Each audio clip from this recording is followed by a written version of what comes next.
Hello and welcome to another edition of Poking Around Phoenixville. I'm your host, Lou Beccaria. It gives me great pleasure to introduce to you a new cultural event that recently has been established in Chester County and will be making its debut here in Phoenixville very, very soon. What I'm alluding to is the new Chester County Pops Orchestra, a wonderful addition to the cultural and quality of life that we already enjoy in our county. It's my pleasure today to have as my guest the musical director and one of the founders of the Chester County Pops Orchestra. He is Dr. Jacques Voois. He'll be telling us all about how the orchestra got started and established and about its upcoming and exciting musical event that'll be performed here in the borough. Dr. Voois holds a doctorate in the musical arts from the Johns Hopkins University Peabody Conservatory of Music in Baltimore. He's been a Fulbright and a French government scholar in Paris, and he has studied with some of the world's most renowned musicians and spent 35 years on the musical faculty at Westchester University. Impressive credentials indeed. So, let's meet Dr. Voois right now. Dr. Voois, welcome to the show. Thank you, Lou. It's a pleasure to be here. It's a pleasure to be in Phoenixville. Good. Well, you've taken on quite a task to start up this Pops Orchestra. Yes. So, tell us about why it got started, how it got started, what gave you the bug to get it started? Well, retirement certainly helped. I retired from Westchester a year ago, and my background as a conductor played a big role in it. Also, one thing I wanted to do, in addition to giving back to the community, was to bring more live music and a greater sense of community, greater sense of fellowship to communities where we play. And this is what we're trying to do. It was a bit disturbing when I found out that music is at an all-time high being listened to around the world today. And that's a statistic that is, on the surface, it's wonderful. And I'm all for it. However, only about 4 to 5% of that music is live. Everything else is electronically generated. And I think socially and culturally, I think we're losing some of our town feeling, our coming together as a group to experience either theater or ballet or music or whatever. And this is what I'm hoping we will help change a little bit in Chester County. So it sounds like you've got a dual purpose, Dr. Voois, not just musical, but almost sociological as well. Absolutely, absolutely, because I think Pops music embodies the culture and heritage of our country. It is so American, about the only other country in the world that has musical theater, I think would be England. And so musical theater and Broadway and film scores and this kind of thing, it's uniquely American. And I think we need to celebrate our heritage. My next question was going to be actually, how do you define Pops music? But I guess you've just done that. It's music that comes from theater and movies and things like that. And jazz, a good quality jazz, like Duke Ellington and George Gershwin. We're going to be playing both of those people. Yeah. How will the Chester County Pops Orchestra, Dr. Voois, differ from other orchestras that may be around the region or the county? Well, we don't have a Pops Orchestra in Chester County. We have 4 symphony orchestras that perform during the year, and one of them, the Kennett Symphony, performs a Pops concert in Longwood Gardens during the summertime, but we don't really have an orchestra that is devoted to Pops music and specializing in it, and I think that is important to get started. Offer Pops music from time to time during the regular year, during the season, as it were, and it's also, Pops music is very accessible to the general public. It's a lot more fun, it's a lot more entertaining, and it's appealing to the young people because the harmonies and melodies and so on are based on everything that they know. Now, this is a monumental task that you've undertaken. Yes, it you is. and your colleagues. Could you give us a little idea of what it takes actually to bring it from conceptual idea to actually fruition? What are all the steps you have to take, and how much work is involved? Well, once you get the idea, which comes to you probably at a moment of temporary insanity, once you get over that, then you start looking around to colleagues that you've known all your life who are in a position to help you. And for example, yesterday I was away at a service club giving a talk about the Pops Orchestra, and Gene Buglio, one of our personnel managers, called. Gene is the former owner of Taylor's Music in Westchester and has started 3 or 4 major organizations in Chester County. He called and spoke to my wife and said he's building up the orchestra little by little, and he estimates that he has spent about 150 hours on the phone getting this orchestra put together. So without the dedication and the excitement and the verve of these kinds of people, plus all the members of the board who are just fantastic, it would have not been possible. But the Chester County Pops Orchestra, from everything that's happened since I started talking to people, is an idea whose time has come. Mm-hmm. And everyone seems to agree with that. Everyone is excited to hear about it. And we're just hoping we're off to a great start, and we're also hoping that we can sustain this organization into the future. Yeah. Dr. Voois, how large will the orchestra be, and how is it funded? Obviously, you need money to bring this idea to fruition. Yes, well, that's a difficult area. We applied for a DCED grant from the state of Pennsylvania, Department of Community and Economic Development, back in March. And unfortunately, we were depending on the funds coming from that grant to do what we're doing. Thus far, we have not heard yay or nay. It's rather slow in Harrisburg, as we all know. But getting back to your question about the size of the orchestra, it's I would say we're going to settle in at about 55, and that includes strings, winds, brass, and percussion. And the percussion section is going to be quite large, and we're going to need some in every part of the orchestra we need quality players, and that's what we've got. Yeah. Several of them are from Phoenixville. Well, tell us about the various communities that you're going to be performing in throughout the county, Dr. Voois. Well, we're going to start our tour in Westchester, and that will be on Labor Day evening at 7 p.m. And the following weekend, we will be in Coatesville on the 10th, Saturday the 10th, and that's 7:30. And then the following day, on 9/11, we will be here in Phoenixville at 4 in the afternoon, and we will be following the crime victim, I think it's Day of Remembrance, that they will be having in Reeves Park at 2 p.m. And so our concert will get started around 4 p.m., which will allow people time to attend both events. And the reason we have gone out to the community is for the very reason that I said about electronic generation of music. We want people to come to hear us, and it would be so much easier for them to come and hear us in a local situation. Mm-hmm. So rather than have one auditorium in the middle of Chester County that we play 2 or 3 performances, we have decided to go out and reach out to the public, which is a very difficult process. Mm-hmm. But I hope it will be worth it. Have you applied for a nonprofit status Yes. as an organization, Yes. so you would be eligible to Yes. for tax-deductible gifts? Yes, we are piggybacking onto the Chester County Community Foundation at the moment. Present time. And pending our approval of our actual application, 501.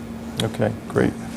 Now, I know from your background that you have conducted other orchestras in your 35, 36-year career. How will conducting this orchestra, the Chester County Pops, differ, if at all, from the other experiences that you've had of directing orchestras? The actual act of conducting will be not that much different. Basically, orchestra music is orchestra music. The repertoire, the style of the music, that will be different because it will be pops. In the past, I've done symphonic conducting with, let's say, some light classics to open the program or to have a break in the seriousness of what you're doing. And I've also done some conducting of pops groups such as the Rose Tree Pops in Delaware County. So the big change here is the fact that I needed to start this organization from the beginning. Mm-hmm. Every other orchestra I've ever conducted was in place, and I simply arrived and said, "Okay, ready." That's not quite what's happening this time, but I'll tell you, when I stand in front of that group for the first time, it's going to be an emotional moment. And, sure. Not only for myself, but for everybody that's been involved. I mean, most of the players know me. I would say 15 to 20 of them were my former students at Westchester University. They're teachers out in the area. That's got to make it special right there. Oh yes, it's going to be, as a former student of mine said, "Doc, it's going to be old home week." So we're looking forward to it. Yeah. I've got to ask you this because I do enjoy orchestra music and I do try to go any opportunity I can. Tell us about the experience of standing up in front of an orchestra. Your back is to the audience, you're facing the orchestra, and you've got this little stick in your hand. What is it about that little stick that creates what is created? Tell us about what's the theory behind all this? Let me How does it work? Let me give you an anecdote about Toscanini, and this is true.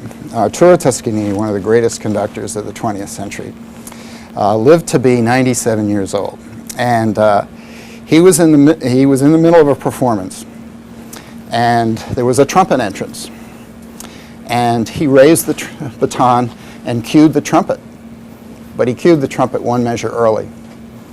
And the trumpet came in, and after the concert, he called the trumpet into his green room, and he said, "Why did you come in?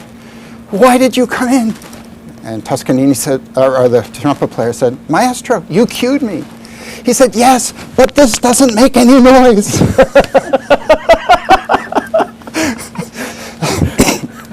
So, the one other thing that when I first started conducting was down at the Peabody in Baltimore, and I was try to be as careful as I could for cueing and this and that and the other thing, and my first time up on the podium, I cued this and cued that and cued that, and so my teacher came down the aisle and he said, "Mr. Voois," he said, "I was waiting for you to cue the stage hands." You were cueing everybody, right? I was cueing everybody. But another thing he said was, the first 20 years are the hardest. Uh-huh. It's an awesome experience, and separating out the sounds takes years. Yeah.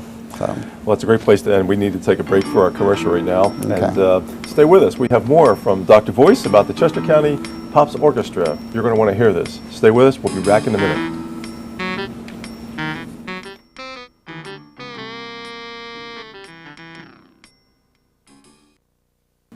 Hi, welcome back to Poking Around Phoenixville. I'm your host, Lou Beccaria, and we have the pleasure today to be talking with Dr. Jacques Voois, the founder of the Chester County Pops Orchestra, and this has really been fascinating to talk about this new cultural entity that's going to be gracing our presence.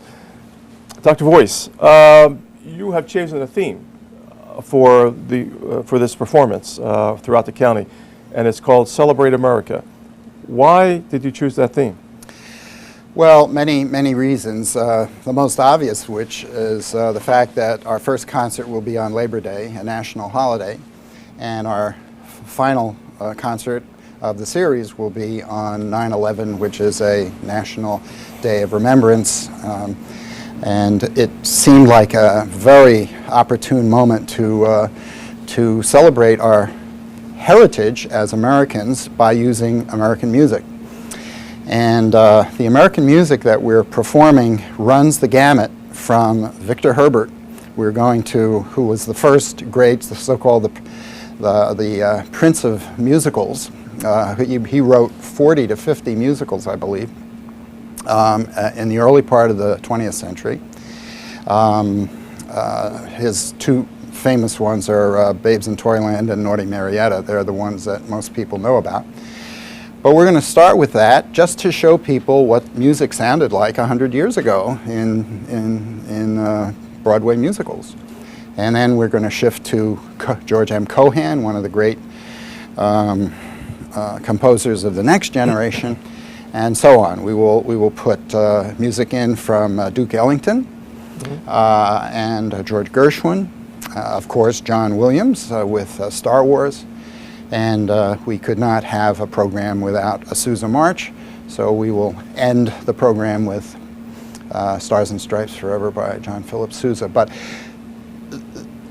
I think what's important here not only is the fun and the excitement of the music, but the fact that it is a representation of who we are, where we've been, and what these great composers were seeing at the time they composed this music. For example, the best example of that would be Leonard Bernstein's West Side Story, which was written in the 60s. Now, all you need to do is think back to the 60s. You have the social turmoil. You have things like Woodstock and beginnings of the Vietnam War and so on.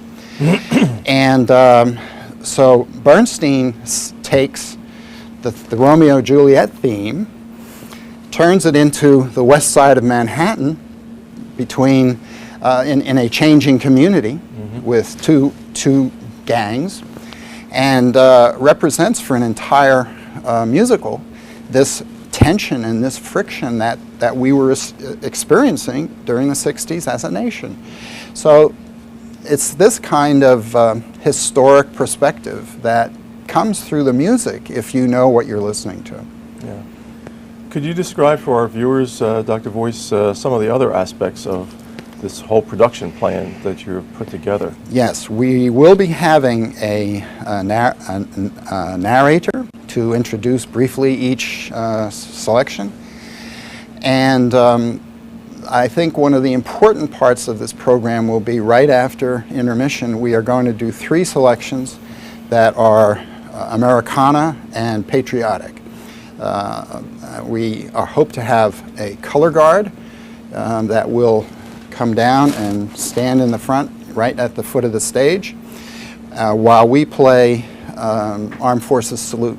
And we're going to invite every veteran in the audience to stand when their theme melody is performed, and we will have a vocalist singing that, and we're going to invite the audience to sing along for that. Then the second selection will be American Salute by Morton Gould, a gentleman that I knew fairly well, and that's probably his most celebrated work. And for that, we are going to honor firefighters, police, medical people, all of the people who dedicate their lives to help other people. And then the third thing is, third selection is Band of Brothers.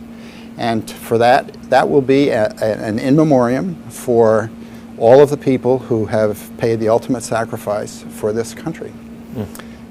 What a wonderful thing to do, it really is. How have you gotten the 3 communities to gather around this, Herculean effort of getting this started? Yes, it's been challenging, but fortunately, I would say a half to 2/3 of our board are from Westchester, and a lot of contacts in Westchester. So Westchester seemed a natural to start things off. Ironically, my wife, when she was executive director of the Conductors Guild, which is an organization I helped found 30 years ago, which is now worldwide of conductors, she had a CPA, Cindy Quinn, Well, it turns out Cindy Quinn is now president of the school board in Coatesville. The minute she got wind of this, she said, "You've got to come to Coatesville." So she set up a committee, and we went to Coatesville and sat down with the committee, and this was 4 or 5 months ago, and they've been working ever since. Here in Phoenixville, there were a lot of people that were interested in helping us, but we needed someone to bring them all together. And thanks to your recommendation of your wonderful producer, Pat Hagerman, we now have a spark plug, shall we say, to bring us forward. And there were lots of other people. I have to mention Nan Odenthal of the Public Relations in the school district, who was tremendously helpful and is sending all kinds of material forward. Kim Cooley of the Chamber has been very, very helpful. Bill Ratu of the Phoenix is helping out to the best of his ability, and so on. So now I think everything is falling into place. Yeah. What are your future plans for the orchestra? What do you see 5 years down the road, Dr. Voois, for the Pops Orchestra? That's a tough one. Right now we're looking down the road maybe 6 months to a year. 5 months down, 5 years down the road, I would hope that the orchestra would be a semi-professional orchestra that would be artistically at the peak of its potential, and that communities throughout Chester County would invite us to come for a special event. Yeah. But for the moment and for the near future, we're discussing already the possibility of a 2 or 3 concerts right after the New Year, which is very popular in Europe. In Europe, on New Year's Eve and New Year's Day, and then immediately thereafter, most of the orchestras, symphonic though they may be, turn their attention to playing light music and fun music, and just to give people a break after the holidays and that kind of thing. So that's where we're thinking. And then next summer, if plans go well, I think we will be out here playing in the amphitheater of the Freedoms Foundation. Valley Forge Freedoms Foundation, and we're certainly going to look forward to that. Yeah. Well, before time runs out, we should emphasize the fact that this is a free concert, right? And free is good. And free is good. Yes, it is. So how can people get you need tickets, or just show up? Well, or what? Tickets will be distributed around town and in businesses and banks and what have you. But a ticket won't be necessary. Just come and bring your family and bring your friends and enjoy and have a good time, and hope to see you there. I'd like to go back to the being an orchestra leader. Yes. Because I just find that fascinating. Is there a special training to do that? Oh, absolutely. Or do you pick this up by yourself, and what is involved in training to be an orchestra leader? Well, there's basic music training, which you do from small person up. Playing the piano is very helpful because it's a multi-sound instrument. Playing a string instrument is very helpful because you need to know how the strings operate and so on. And I played a string instrument when I was around 20. After that, ensemble music, I accompanied a great deal with singers and violinists and so on, and I did that, and I got scholarships to do that at several musical institutions. And gradually I became a choral conductor, and I was a choral conductor for about 10 years when I was at the Peabody, and all of a sudden I said, gee, I've always loved the orchestra, so let me see about the orchestra. And I started with the orchestra, and apparently I was given some gifts that no one could really explain. It just, when I got in front of a group, that good things seemed to happen. And I can't explain that, but I'm glad it happens. What's the biggest challenge of being an orchestra leader? You know, it's interesting. There are two philosophies of conducting. One is I want you to do what I want you to do. And then the second approach is let's all make music.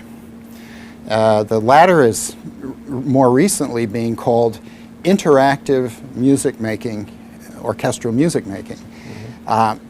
I was shocked when I went to a conference in Boston that this was supposed to be a new phenomenon. And I've really been doing this pretty much all my career. And basically it's an invitation to the players to, you know, relax, release.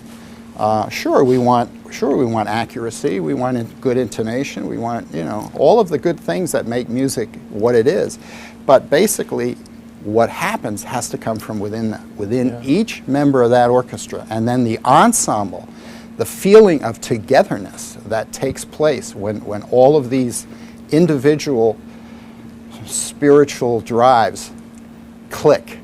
There is nothing in the world that's greater than that. You know, as you're describing this, I'm thinking of the analogy of a football coach, because what you're describing is very similar. And I almost feel like it's like, let's go out and win one for the Gipper, because of the enthusiasm that you're portraying here for that. So that's great. Yeah, but you know, as Toscanini said, this doesn't make any noise. But what's very important is to have communication with your group. You respect them, they respect you. When I first did a conference on conducting, or a workshop in conducting, the conductor who was at that time in his 80s and had played under Gustav Mahler in Vienna as a violist, he said, if you have a 100-piece orchestra, the conductor is simply the 101st musician. Interesting. Okay. Well, that's a good note to end on. I just can't thank you enough for being on the show. It's been great to hear about the new Chester County Pops Orchestra, and congratulations to you and the other founders of the orchestra for what you've done for the county. Thanks so much. Great. It's a pleasure to be here. And we look forward to September 11th. September 11th, 4 p.m., Phoenixville High School. Okay, great. Thanks to Dr. Voois for being with us today on the show, for telling us about the Chester County Pops Orchestra. And a big thank you to you, our viewers, for tuning us in and for being with us. So, until we get together for another Poking Around Phoenixville show, please remember, play nice and be kind to each other. I'm Lou Beccaria, and I'll see you around town. That was great. Thanks for coming on. Thank you for having me.